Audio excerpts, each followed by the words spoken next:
Chief legal correspondent Jan Crawford has been following this story all the way to our desk.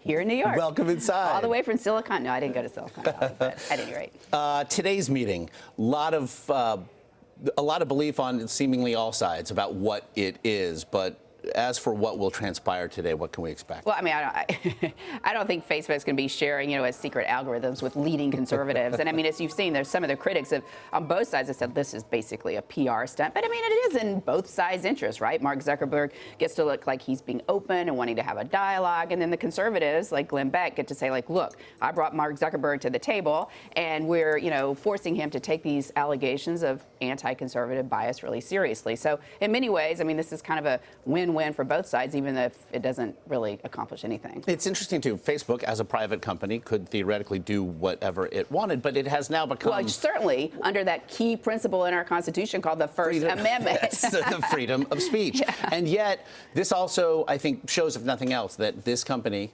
perhaps in particular, has also...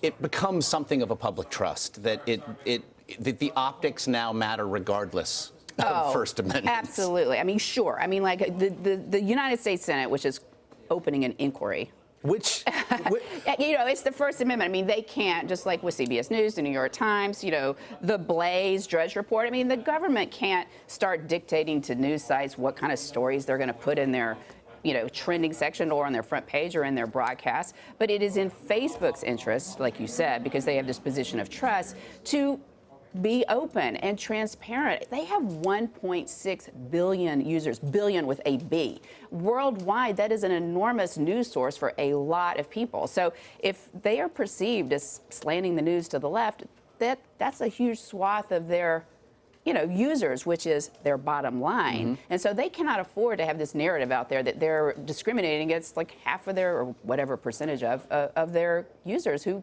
would be conservative. So you mentioned the Senate inquiry as well. Is this Congress looking to jump aboard the photo op train as well? I think, again, it's in everyone's interest, right? I mean, if you're a Republican senator on the Commerce Committee, I mean, this is a way of saying to your constituents who, are on Facebook a lot, sharing news stories or recipes or photos of their kids and looking at the trending section, that you're paying attention to this because you don't want your constituents, being discriminated against based on viewpoint. But there is this, the U.S. Senate really can't do anything to Facebook, but this is all calling attention. And at the end of the day, I mean, I don't think that it's a bad thing for either side. Facebook gets to have this conversation that they're committed to openness and fairness, and the conservatives on the right get to say, well, that doesn't always happen in the news business.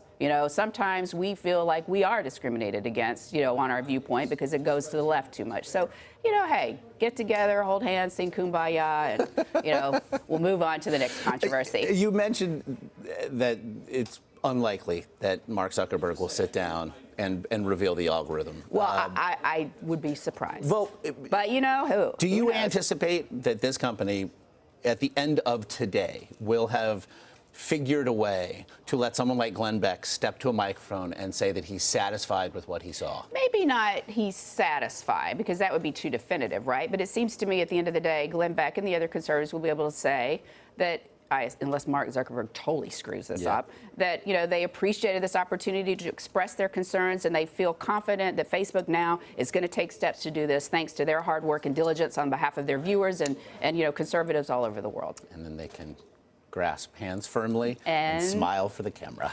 Photo op. And the photo op is there. Jan Crawford, great to see you. Thank you, Josh. Come great back. to be here. Come back inside. Anytime.